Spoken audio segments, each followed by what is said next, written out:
Shalom Bapak Ibu Saudaraku yang terkasih dalam nama Tuhan Yesus Kristus. Pada minggu pagi ini kita bertemu lewat media ini untuk boleh kita merenungkan firman Tuhan bersama-sama. Sebelumnya mari kita berdoa.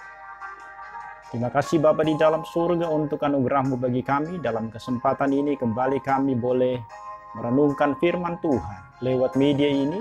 Kiranya Tuhan buka mata rohani kami, untuk kami boleh mengerti firman-Mu dengan baik. Dalam Kristus Yesus kami sungguh berdoa dan bersyukur kepadamu. Amin.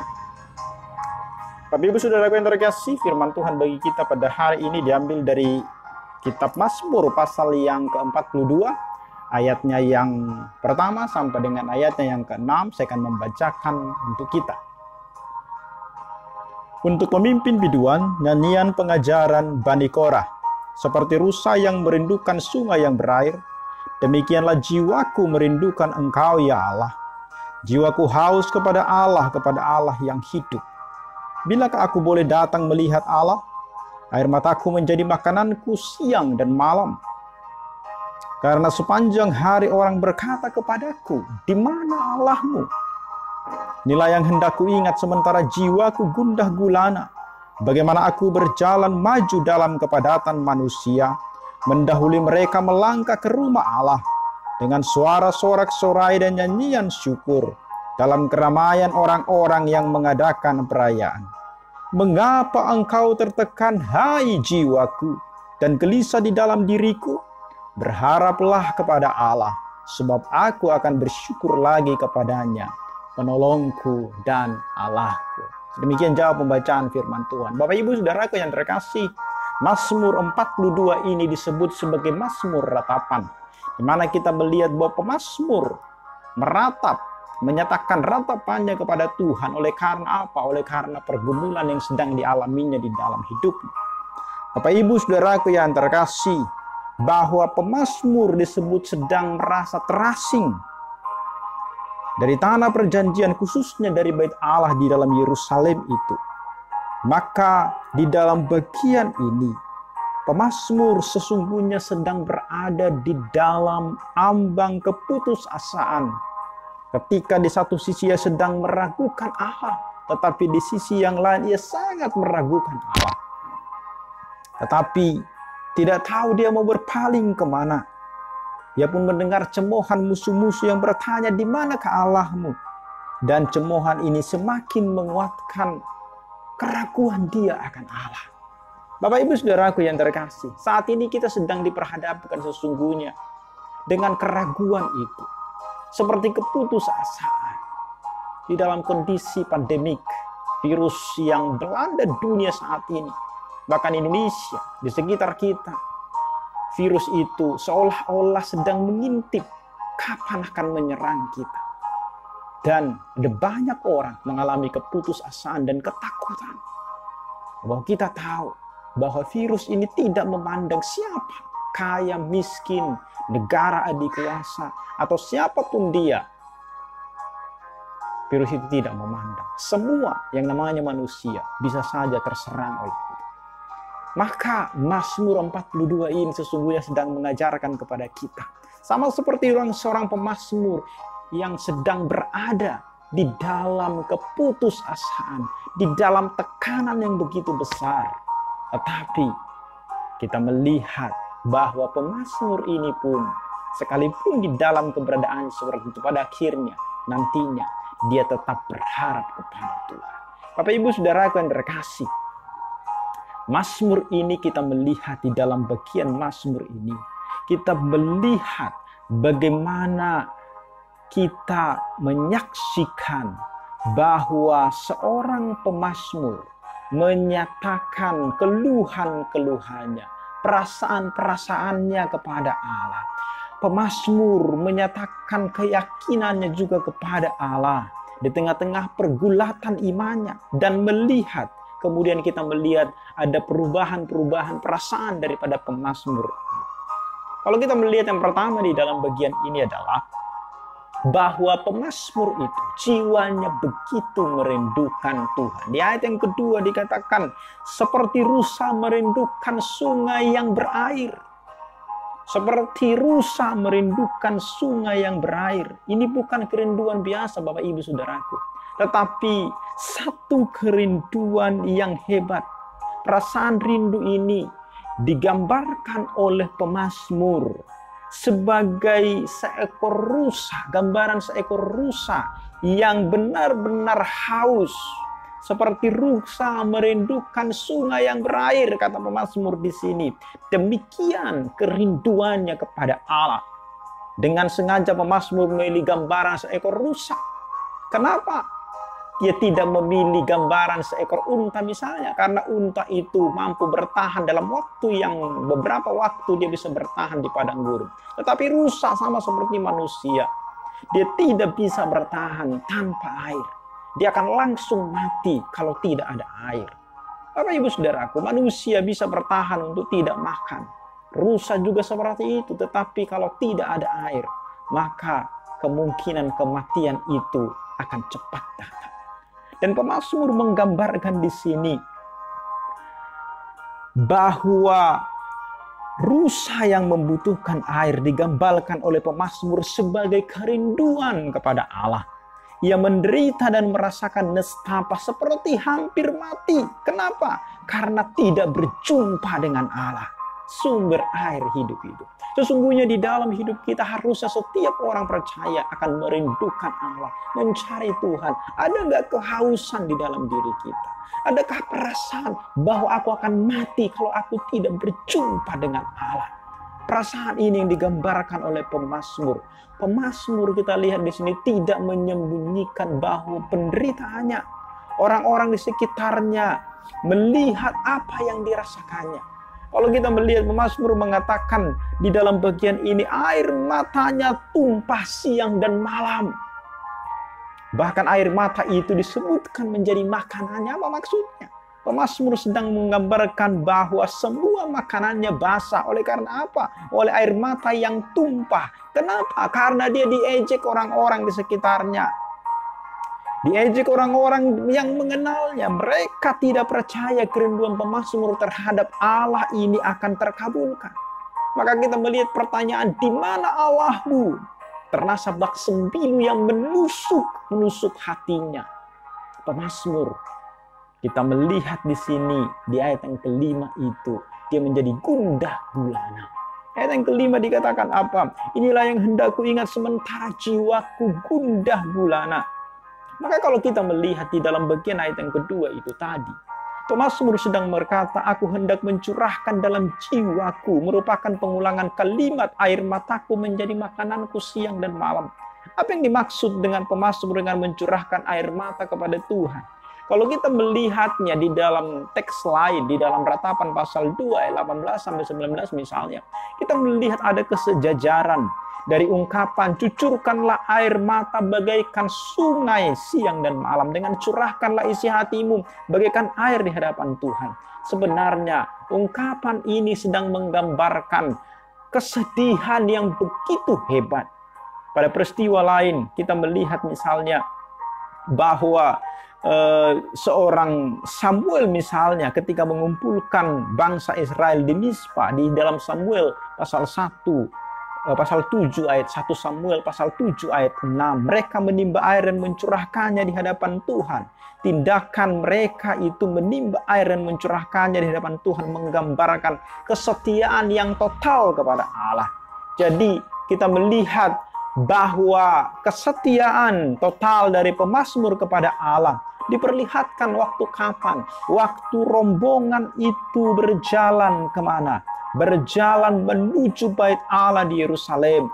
Saat itu kita melihat kumpulan manusia berjalan begitu padat dan tidak mudah untuk mendahului mereka. Tetapi didorong oleh kesetiaan total kepada Allah, pemazmur berjalan mendahului mereka semua.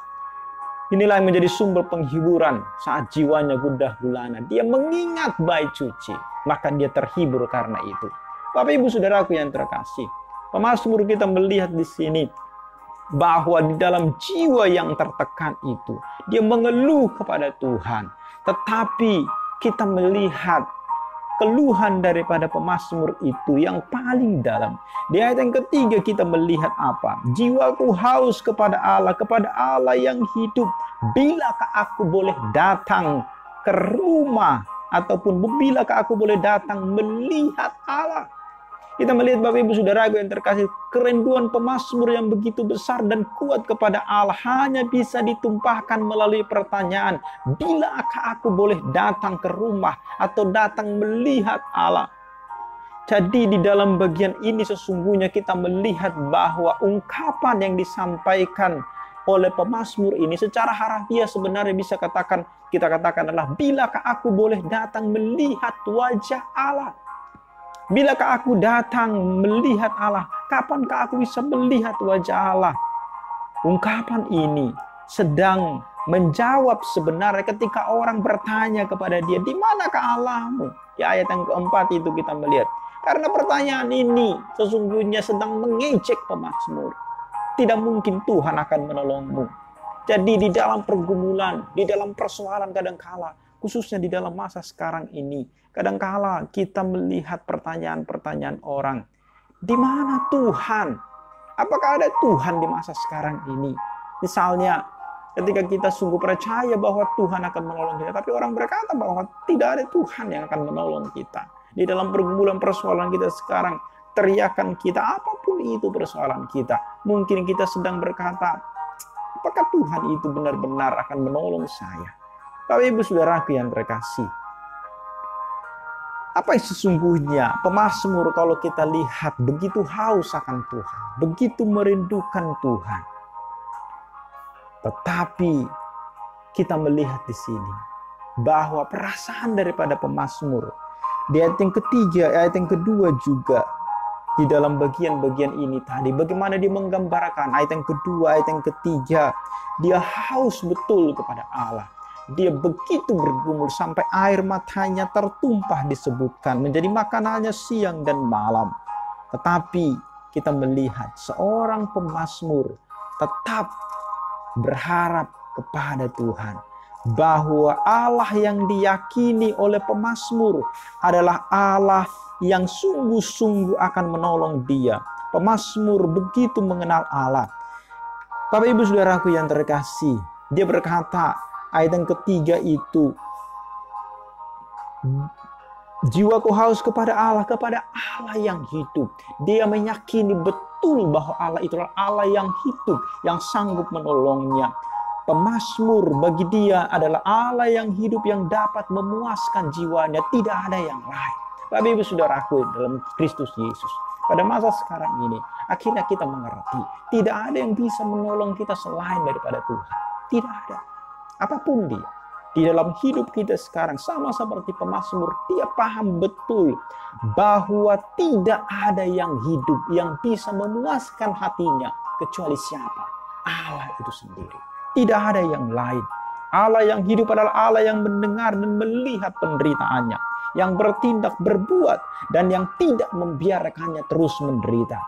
Allah yang dikenal pemazmur bukanlah semacam konsep filosofi atau konsep teologi saja, apalagi patung buatan manusia. Ialah pribadi Allah yang hidup. Jadi kita harus memahami bahwa Allah kita Allah yang hidup dan dia mendengarkan keluh kesah kita. Itu sebabnya Bapak Ibu, jangan pernah berhenti berharap kepada Tuhan. Dan Allah itu adalah Allah yang setia, Allah yang hidup, yang akan menolong kita di dalam seluruh pergumulan, persoalan di dalam kehidupan kita ini. Bapak Ibu Saudaraku yang terkasih di dalam nama Tuhan Yesus Kristus, hari ini apa yang kita rindukan di dalam hidup kita? Apa yang dialami, bisa saja sesungguhnya apa yang dialami oleh pemazmur ini sedang kita alami di dalam hidup kita. Apakah kita sekarang sedang menghadapi tekanan hidup, masalah ekonomi, kesehatan, pekerjaan, keluarga, intimidasi, bully, atau intoleransi, atau apapun itu. Hidup kita bergumul, hati kita terluka memikirkan itu siang dan malam. Apalagi saat ini dunia sedang ditertawan oleh pandemi COVID-19. Orang yang mengaku ilmuwan, berkuasa, pejabat, hartawan, hingga masyarakat biasa tidak bisa berkutik dibuat oleh virus ini. Harta, kuasa, pangkat tidak berdaya jika virus ini datang menjangkit. Negara manapun kita melihat yang sudah begitu banyak, hampir 200 negara sudah terjangkit. Mulai dari negara miskin sampai dengan negara adikuasa, semua sama paniknya di dalam menghadapi pandemi ini. Tidak ada negara atau orang yang berkata, aku hebat, aku kuat, aku tidak mungkin akan kena. Kamilah yang paling hebat, kami pasti akan kebal berhadapan dengan virus ini. Tidak ada yang bisa masuk ataupun tidak ada orang yang bisa berkata seperti itu. Tidak ada yang kebal. Semua sedang menantikan sekarang, sedang bertanya, kapan mungkin dia akan kena dengan itu. Tetapi saudaraku, Bapak Ibu saudaraku yang terkasih, di dalam hal ini sesungguhnya kita melihat bahwa COVID-19 ini sedang mempertontonkan kepada kita. Dia bekerja dengan caranya sendiri, mengubah tatanan global, menyadarkan manusia betapa sesungguhnya kita kecil di hadapan Tuhan. Betapa kita sangat terbatas di hadapan Tuhan. Gak ada kita yang mampu. Lantas, seperti apa kita di dalam menghadapi ini? Bagaimana kita meresponi firman Tuhan ini?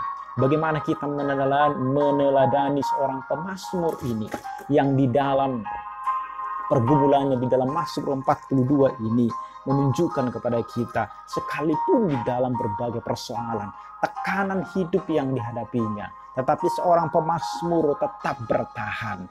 Dia sanggup bertahan dan terus berharap kepada Tuhan. Bagaimana kita meneladani pemazmur ini? Menjadikan baiklah kita sesungguhnya di dalam suasana seperti ini menjadi dorongan bagi kita untuk lebih taat kepada Tuhan. Virus corona jangan menghalangi kita untuk tidak beriman kepada Tuhan. Jangan biarkan hati kita, pikiran kita, bahkan iman kita ikut diinfeksi oleh virus ini. Pandemi ini menyadarkan kita betapa berharganya hidup yang diberikan Tuhan selama ini. Maka bersyukurlah, semakinlah kita haus dan rindu akan Tuhan. Tuhan Yesus tidak pernah meninggalkan umatnya. Dikatakan di dalam Yohanes pasal yang ke-7 ayat yang ke-37. Barang siapa haus, baiklah ia datang kepadaku dan minum. Tuhan, iman memang tidak bisa menyediakan masalah. Tetapi iman membuat kita kuat menghadapi masalah. Memang tidak gampang hidup sekarang dalam menghadapi ini. Tetapi saya berharap kita tetap optimis. Bukan karena kita hebat, bukan karena kita kuat, tetapi karena Tuhan kita yang berjanji akan menolong anak-anaknya. Maka Tuhan itu juga yang sampai dengan hari ini, yang disembah oleh Abraham, Ishak dan Yakub, yang melepaskan bangsa Israel keluar dari perbudakan dari Mesir. Allah itu juga sama, yang saat ini akan menolong kita, mengeluarkan kita dari semua problem permasalahan daripada kehidupan kita. Kadang-kala memang tidak langsung nyata di hadapan kita. Tetapi hidup kita sekarang ini, apa yang kita alami sekarang ini, kalau kita bisa berjalan sampai dengan hari ini, dan kita melihat betapa banyaknya, sesungguhnya kalau kita urutkan satu persatu, berapa banyak Tuhan sudah menolong kita. Di tengah-tengah pergumulan yang mungkin banyak kita alami, kita juga melihat bahwa Tuhan menolong kita. Maka hari ini Tuhan itu tidak pernah berhenti untuk menolong kita. Maka jangan pernah berhenti berharap kepada Tuhan. Jangan pernah tidak beriman kepada Tuhan. Biarlah melalui firman Tuhan hari ini, sama seperti pemazmur, dia tetap yakin kepada Tuhan. Di ayat yang ke-6 dia berkata, mengapa engkau tertekan hai jiwaku? Di tengah-tengah persoalan kita sekarang ini, bisakah kita berkata kepada diri kita, hai jiwaku, jangan tertekan, jangan gelisah di dalam diriku. Tetapi, hai jiwaku, berharaplah kepada Allah. Kenapa? Karena Tuhan itu adalah penolongku. Dia adalah Allah yang hidup, yang sanggup melepaskan kita dari semua hal yang terjadi di dalam hidup kita. Amin. Kiranya Tuhan memberkati kita di dalam seluruh kehidupan kita. Kita berdoa. Terima kasih Bapa di dalam surga untuk kasih-Mu bagi kami. Firman-Mu hari ini mengingatkan kami, sama seperti pemazmur yang sungguh-sungguh di dalam persoalan pergumulan hidup yang tetap berharap kepada Allah. Maka kami hari ini tetap berpengharapan kepada Allah. bahwa Allah kami sanggup membebaskan kami, sanggup menolong kami dari segala hal yang terjadi di dalam hidup kami. Dimuliakanlah Engkau Tuhan dalam seluruh kehidupan kami. Dalam Kristus Yesus kami bersyukur dan berdoa kepada-Mu. Amin.